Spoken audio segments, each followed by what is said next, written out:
Ladies and gentlemen, citizens of the universe, this is Roster Watch. My name is Alex Dunlap.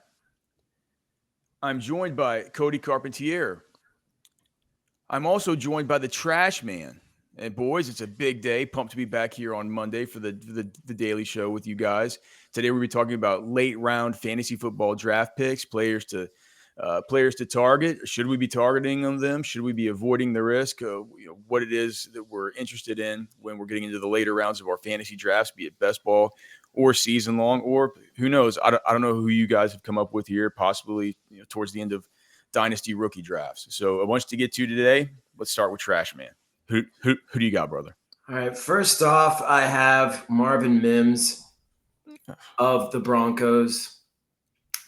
Pretty inconspicuous 2024 season, but he did end with his over the last two games, racking up over 50 fantasy points and 4 touchdowns over the last 2 weeks of the fantasy season.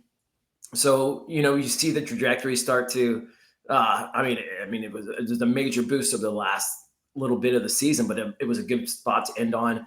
And I think it'll be in a good spot to start this current season with a, second year Bo Nix and not too much other overwhelming competition at the wide receiver position there in Denver. They didn't take a wide receiver in the draft, did they? I'm trying to wait. Did they take Pat Bryant? Pat Bryant. So they took Pat Bryant, but then I think they also brought in. They had some undrafted free agents. Yeah, they're all donks. And then they brought in.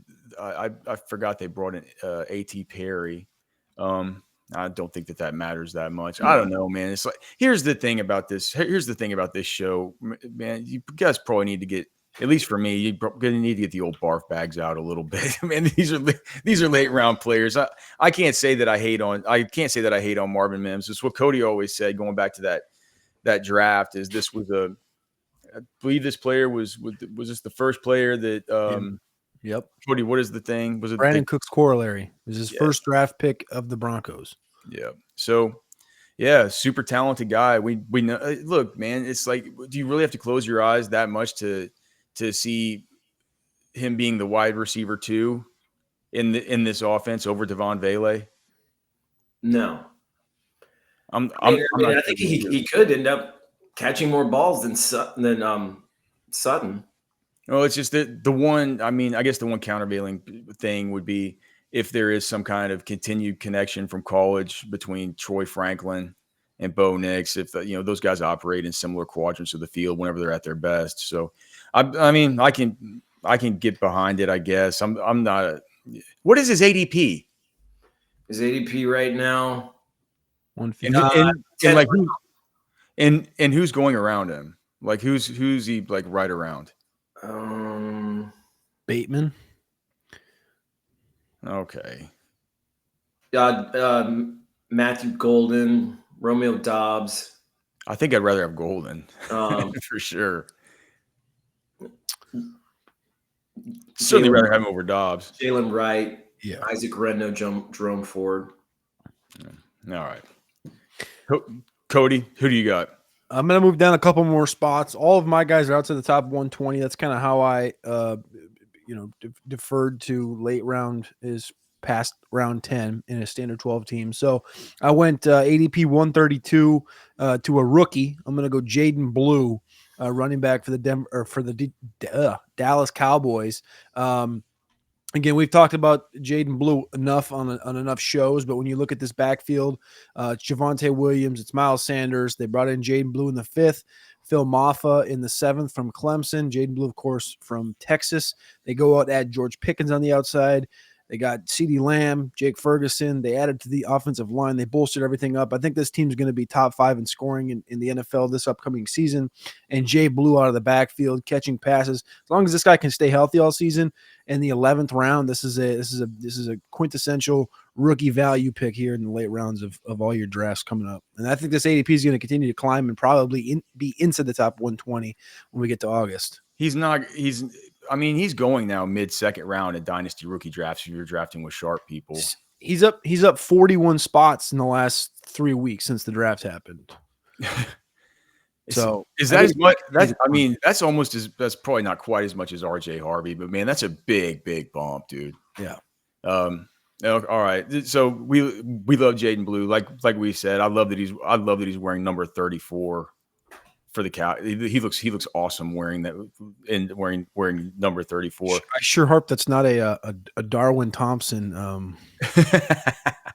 The whole Darwin Thompson, he looks so cool wearing number 34. He got the best landing spot ever. We're gonna bump him up 50 spots in ADP and go to dust. Please don't happen. Please don't have that happen. All right, dude. Like I said, these are gross, man. These are guys that you haven't. I try to go with guys you haven't really heard me talking about a whole lot. You know, as we've been doing all the rookie analysis so far. Although I do have a rookie I'll talk about after a while. I'm going to start out with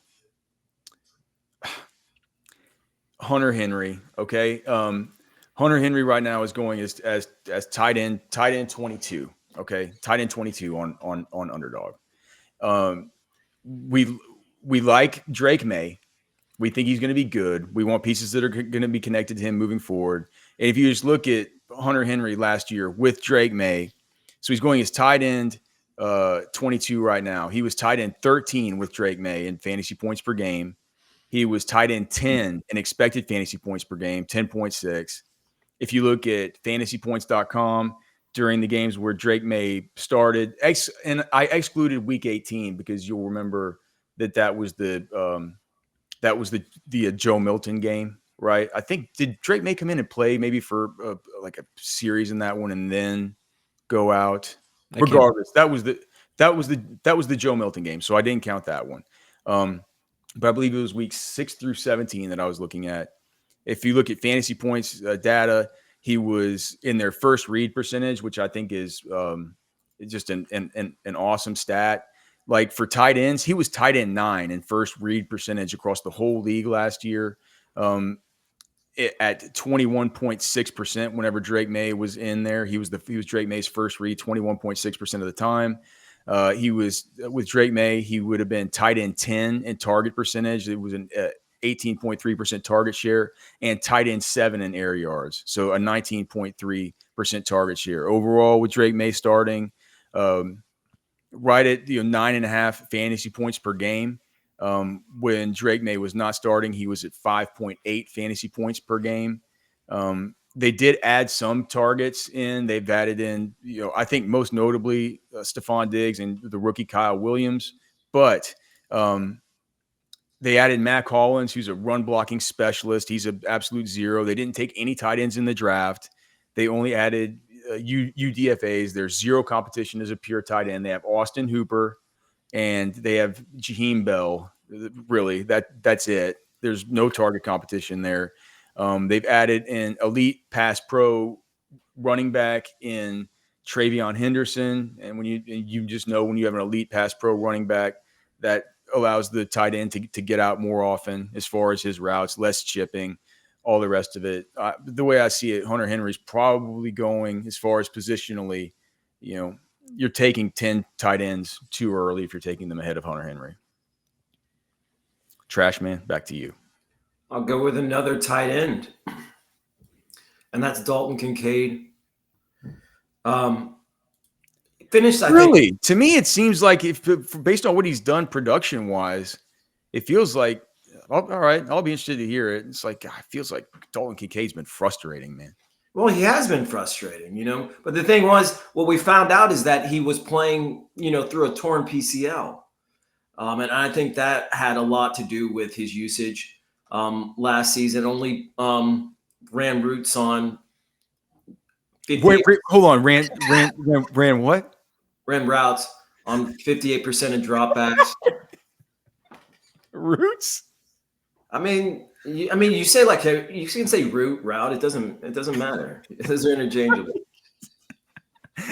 Don't say roots on here, man.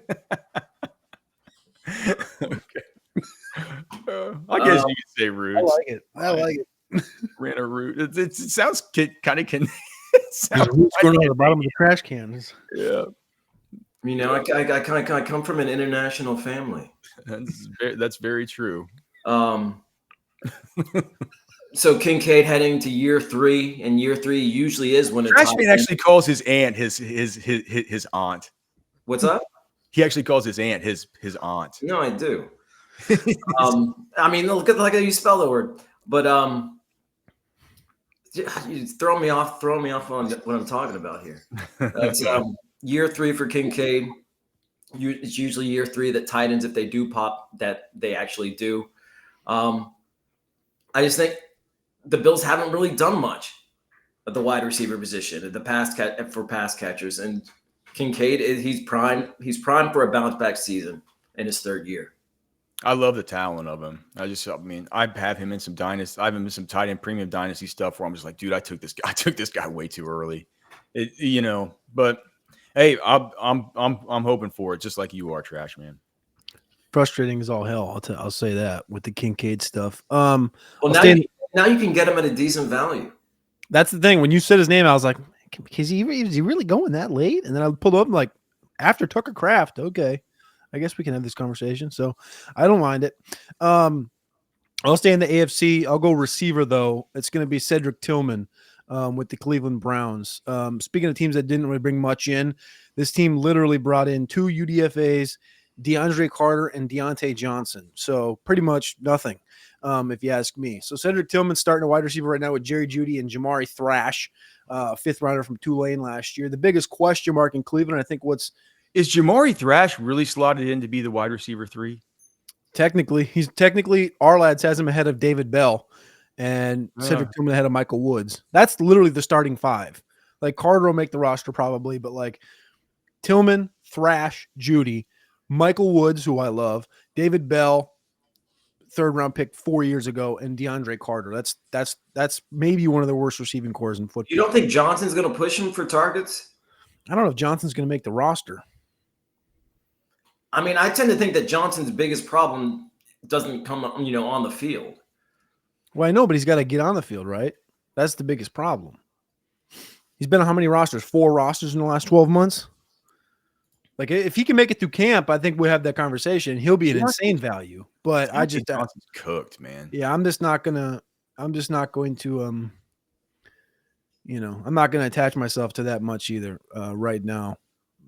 I get what you're saying, but there's too much risk in Where do you take Tillman, and who do you think's the quarterback's even going to be? Tillman right now is going off 155. He's up 10 spots since the draft. Who do I think the quarterback's going to be? I think it's going to be Joe Flacco on day 1.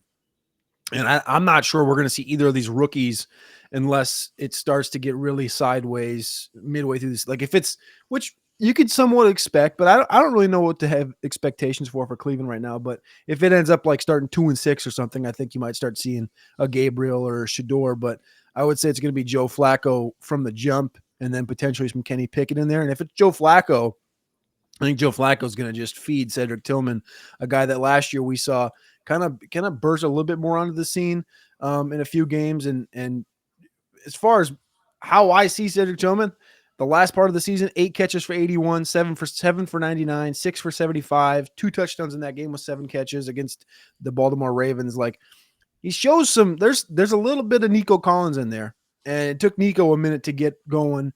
He's a 3rd round pick. Again, he's 26 years old. They're both 3rd round picks, both Power 5 guys. I don't want to say that's the comp, but it's a similar career arc to what's happening right now. And Cedric Tillman, 154th overall. What's that, round 14/15 as the wide receiver 1. I know people love Jeudy right now, but in PPR, sure, I could see how you go Jeudy ahead of him, but I like Cedric Tillman. I think the upside's there. And for a late round guy that's probably going to be near the bottom of my roster and be some potential roster fodder, I want to shoot that dart on Cedric Tillman for week 1 and kind of see how the season starts. All right. Hey, did you see it was the embodiment of why Stefanski and Andrew Berry, whenever they called in that pick for Shedeur Sanders, they looked like they were on such tilt, like the owner kind of made them do it. And it was the cockamamie Cleveland media was hounding Stefanski. You just saw this look on his face about why did Dillon Gabriel get the first snap of rookie minicamp? Yeah, dude, the media up there has been You know, and he's just like, why? He's like, well, I wouldn't look too much into it. They're like, they just there's like Mary What Kay about tomorrow? just badgering him, saying like, well, is he gonna get the first snap tomorrow? All this stuff. Like, is it the guy who got drafted first gets the first snap? Is he gonna get the first snap tomorrow? Stefanski's like, dude, this is the circus I didn't want. This is literally the reason that they didn't. This is really the reason nobody wanted it. The Browns need a circus. Put some pressure. Put some pressure on them. I mean, come on. They've had pressure on him for my underneath entire life, trash man. You've seen that jersey they have at that thrift shop where it's just quarterback after quarterback with the names off on the quarterbacks' names are now like they've had to start a second row of them. I don't know, maybe some pressure would be good for them. For who? For the Browns, turns them into diamonds, right? That's what you need. Who's the pressure getting under? Stefanski or Shador? Stefanski. All right. Well, I feel like he's a good coach, man. It's like just a tough deal. All right, I'm gonna save my. Okay, I'm gonna go with this guy now because I want to go with my. I want to go last for my third guy because he's going to be the most unexpected, and you guys would never expect this from me because this is just something I've just been digging into lately since the rookie minicamp started. So with this next one, I hate doing this, but I think Wan'Dale Robinson's going as wide receiver 77. Okay, wide receiver 77. He was wide receiver 13 last year in targets. He had 140 targets last season. That's more than Brian Thomas Jr. It's more than Tyreek Hill. It's more than Lad McConkey. It's more than Jacoby Myers, Zay Flowers, Terry McLaurin, Marv, Mike Evans, DK Metcalf, T. Higgins. And yes, did he do a lot? Did he do much with them? No. I mean, we all know it wasn't efficient targets. But if we're talking PPR here, almost 8 targets a game, 7.8 targets a game. He was tied with Jackson Smith and Jigba last season, 7.8 targets per game. And so I just start thinking, I'm like, okay, I think his most likely quarterbacks are going to be Russell Wilson or Jackson Dart, right? I don't know how you guys feel about how this is going to start, whether Jameis comes into the equation, whatever. But I kind of think those two guys, right? So if you look at Jackson Dart, his slot wide receiver at Ole Miss was Caden Lee. Caden Lee was second on the team in targets and receptions, just behind Trey Harris last season. He was ahead of Jordan Watkins, who most people kind of considered the wide receiver 2 last year for those guys. But Caden Lee had 874 yards on the season and a 120.7 passer rating when targeted, led the team in first down receptions. He had 38 of them. And you also just know that, you know that Jackson Dart has been efficient targeting the slot. And you also know that a check down kind of wide receiver who can get open and has some wiggle and some burst to him, right, to get separation underneath, that just from a purely just you just kind of think about that as sort of a rookie quarterback's best friend, right? Like you kind of think about it that way, right? With Russell Wilson, if we're just talking about slot guys, we know he's good for deep passing. And as much as there was a narrative, there's been this narrative about how Russell Wilson would target his tight ends, and that was a big thing last year for, it's going to be so big for Pat Fryer. I mean, if you go back and look at it, Russell Wilson really hasn't. I don't know how that narrative got cooked up. It's just it just hasn't been true over the course of his career. He's mainly targeted as slot wide receivers. And I understand if you go back to Seattle, it's like, well, of course he did. He had Doug Baldwin, and he had Golden Tate and Tyler Lockett and all that. And that could be a big reason for it, right? But even say like Pittsburgh last year, Calvin Austin scored 2.5 more fantasy points per game in the games when Russ started. Right. So it's clear that slot wide receiver is it's I think for Dart or for Russell Wilson, it's not necessarily that these guys have been just total slot merchants their whole careers or whatever, but they've gotten good. They've been good and they've been efficient with their slot wide receivers. And with Russell Wilson especially, he's got a long history with it. Granted, like I said, they were really, really talented guys. But Wan'Dale, Wan'Dale was a second-round pick, and he's still young, right? It's a contract year. He's still only 24 years old. The Giants didn't draft a wide receiver. We all know that Malik Neighbors is an alpha, but it feels like that this quarterback situation is probably going to be an upgrade. We have Brian Dable coaching for his absolute job here. I feel like, man, I saw a tweet where Wan'Dale, he's from Kentucky. He's a big horse racing guy. And who's the one guy he took with him to the Kentucky Derby this year? Jackson Dart. Jackson Dart. Ooh. So I think that I think that going as wide receiver 77, that's around the same. He's sandwiched by Demario Douglas, Amari Cooper, and Andre Yosivas. Talk about misplaced. That's depends on where Cooper ends up. I mean, okay. give me Wan'Dale over those guys, and then you guys can finish up. I'll take us out with my last one because you guys are never going to expect this out of me. Okay, I'll go next. I'll go deep. Roman Wilson, Pittsburgh Steelers. I mean, it's a clear path to him being the number 2 wide receiver there. No, I love this. No George Pickens. DK Metcalf is really the only premier competition you have. Robert Woods, has been. Calvin Austin III. He's good, but I don't see him as anything more than a situational kind of that kind of player. And so to me, then there's Roman Wilson, who was plagued by injury this last season, and who's awesome, and who's really good. I just think it's a prime position for him to step up and become the number 2, and maybe become the chain mover for the Steelers. He can move up to the number 2 in that offense and get 4.2 targets a game. I'm playing, man.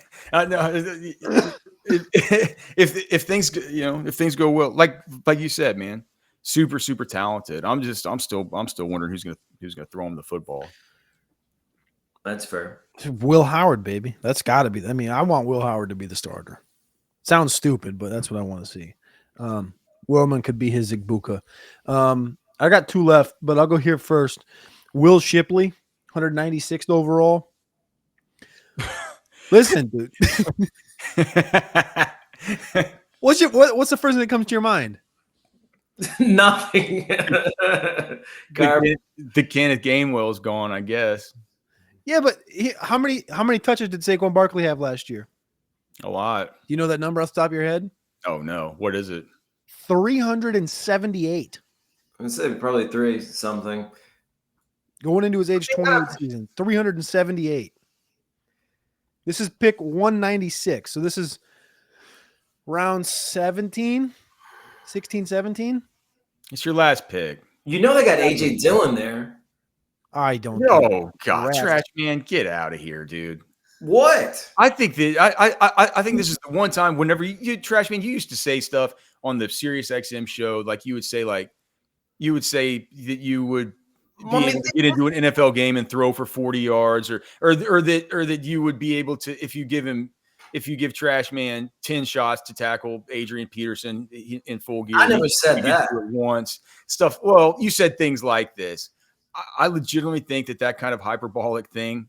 I think it's true by saying I think that you would be a better NFL running back right now than AJ Dillon. I mean, Will Shipley.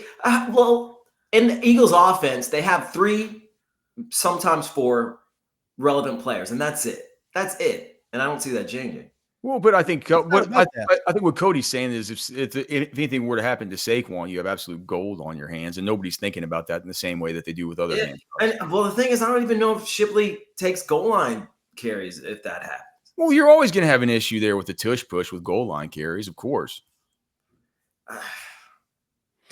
If your argument here is that somehow AJ Dillon's going to get goal line carries in this situation, I think that's also equally as wrong.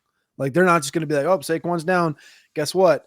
We do the tush push, but now we're going to hand the ball off to AJ Dillon. Hand it off to this oatmeal pants, just dust ball. Are you kidding me? I think with oatmeal pants. I like that. No, but the whole theory here was literally just to. He's listed at 2nd on the depth chart. On whose depth chart? On our lads. Okay. Ain't no way. Is he really? He didn't take a snap last year. Old Dan Shanka over at our lads, man. Is that guy still running the site? Ain't God. no way. All right. I mean, listen, I think AJ Dillon's fine, but he ain't got the I'm a 196 overall. Give me Will Shipley with one of my last picks. I just want to put him on the bottom of the roster for the first couple of weeks. It's the Jordan Mason thing from last year. I just want to have him there for a couple of weeks until I can see that, things are going to shake through the first couple of weeks of the season. You got to find one, trash man. I have a few, but I'll go with my next lowest one. Well, actually, no, I'm going to go with the quarterback. That's Justin Fields. I mean, ninth round pick right now, and could bring. We've seen Justin Fields be a top 5 quarterback in fantasy. Yeah. I mean, that's what we're talking about. I mean, he's. I guess you squint. He's like a Cam Newton for fantasy under there, and he has that kind of potential, that kind of upside. So if I'm able to get that. See who else is around him. I feel like Fields' ADP's come up a little. Andre Stevenson, Tucker Kraft. What about for quarterbacks? What's around him? Dak, and Jordan Love. It kind of feels to me like he's probably. He's definitely not priced for what his upside could be, but the downside could also be pretty bad. Yeah, I'm not sure I'd take him over Dak, but I think I'd take him over Love. That's intriguing to know. I'm not taking him over Dak with CD and Pickens and stuff. But I think with Love, I think there's enough question marks, I think, with that offense. Definitely brings a ton of upside, right? Yeah. Cody, anything else to get off your chest? My last one is just I wanted to ask this question because we've been very high proponents of Xavier Restrepo on here, undrafted free agent out of Miami. That was going to be the other guy I talked about. Oh, perfect. So he's now with his college quarterback, Cam Ward, in Tennessee. His ADP is 215. And the question is like, is he going to make the roster? Has he got enough? Is it a shoe-in? Is he going to be the slot guy in the starting lineup? Is that going to give us some fantasy relevance? My question, and I'm going to turn it right back on both of you guys, is Tyler Lockett's 13 spots ahead of him. Are we going to get okey-doked by Tyler Lockett in this whole thing being big Xavier Restrepo stands? And is Tyler Lockett actually going to be the guy that's a pretty sick value at 202? That's the reason I didn't mention Restrepo. That's why I went Field instead. Is like I just don't know if Lockett's that's a good point. Too high. Like, I don't want that to be the case, but you know how the NFL can hurt you. You know what I mean? You're like, no, it's too perfect. It's Cam and it's Strep, dude. Like that's what it needs to be. But that's not always how the NFL does you whenever you're trying to, put together your dream fantasy scenarios here. Right. So I think it's gosh, I mean, you might probably got to take a side in that. And if I'm taking a side, I'm going to take the side of Restrepo, but it's not like both those dudes are going to hit. And it could be if Tyler Lockett comes in and he's a big hit, even through fall camp or whatever, Restrepo might not make the team. Exactly. So, all right, here's my final one. All right, I'm going to give you guys a few guesses. This is a rookie running back that you won't think that I'm going to choose. Cody, do you have any? We've talked. We've probably talked for 1,000 hours about these rookie running backs. Yeah. Do you have? Is it Gordon? And it's one that you would never think that I was going to say. Do you have any guesses? Is it Gordon? No. Well, like, what's the context? I think you said like it's something that you came out of rookie camps with. Yeah. Well, my interest was peaked during rookie camps, and I was doing some research this weekend, and I'm having to make some changes to the Dynasty rookie cheat sheet and I know who it is. basketball cheat sheet. Who? It's one of two guys. Who? This is who I would say. So this is what I'm going to say first. Taj Brooks. No, but we've been high on him anyway. Is it the Indianapolis kid? Nope. You're thinking of DJ Giddens. Devin Neal. Nope, it's not it. All right, I quit. Kyle Monangai. No. All right. Here and here's why. He got drafted by the Chicago Bears in the 7th round. He's free. You could take him with the last pick in your best ball or your season-long draft. He's between RB 21 and RB 25 in rookie drafts right now, depending on where you look. Okay. And I was watching the clips from camp. That's our job to watch these guys' interviews, all this stuff like that. You see him working. You hear the media talking about him a whole lot, and you see all the clips with him working with Eric Bieniemy. Eric Bieniemy, the running backs coach for the Bears, totally getting on him, working him super hard. That with that 7th round pick, that is something where Eric Bieniemy clearly had input in that selection. Those are the kinds of rounds where you say, go to the running back coach, and you say, who do you want? Who do you want? And that was the guy who he wanted. That's the area of drafts where you just lean on what they want as far as the profile, especially with somebody as experienced as Bieniemy, right? We're elite college stats. We're talking here, but never fumbled in college despite massive volume. He led the Big Ten in rushing in 2023 over guys like Blake Corum, Travion Henderson, Braylon Allen, this kind of stuff. He was second behind only Caleb Johnson in 2024 in rushing yards in the Big Ten, and he missed like 3 to 4 games. I think he went out in the USC game. So he was banged up there for, I think it was 3 total games that he missed if you count the bowl game as well. But it was he missed a lot of that I think it was the USC game. He was tied for 13th in forced missed tackles last year with Caleb Johnson at 66 overall. And just we're talking about a guy that averaged over his last 2 seasons 105.9 rushing yards per game, right? He fell in the draft because he had a terrible combine. But if you look at it, he had his 10-yard split was 1.54, which was 68th percentile. I think that when I went back and watched some of the film, I didn't watch this guy closely enough. He does have he does have good acceleration, even if he doesn't have the best top end speed. And it just goes to he was top 20 last season in all college football and designed rush attempts of over 15 yards per PFF, 211 pounds. He's plenty to carry the load. And I think that he just looks good out there in rookie minicamp. And it's a wide open depth chart for a super fueled running back production.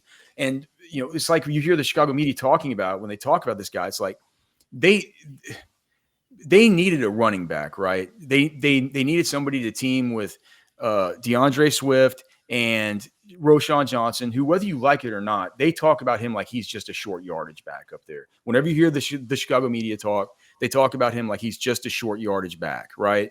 And they haven't signed an established running back in free agency. They didn't draft one higher than the 7th round in the draft. Now, what they say is that could have been different if Quinshawn or Travion Henderson would have been available when what was that pick? What was that, Cody? 39? 39, yeah. Yeah, so the media there freely admits that could have been the case if one of those guys would have been available. But here's the fact. Here's the fact. It wasn't. And they're talking about him like he could be. We're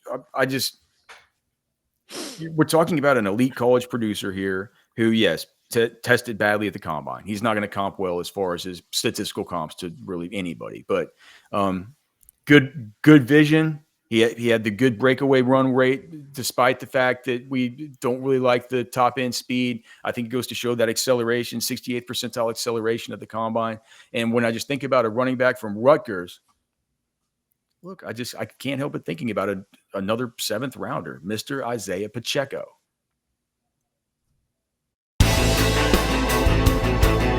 This is Anthony Richardson, and you're listening to Roster Watch. This is AJ Brown, and you're listening to Roster Watch. This is Josh Allen, and you're listening to Roster Watch.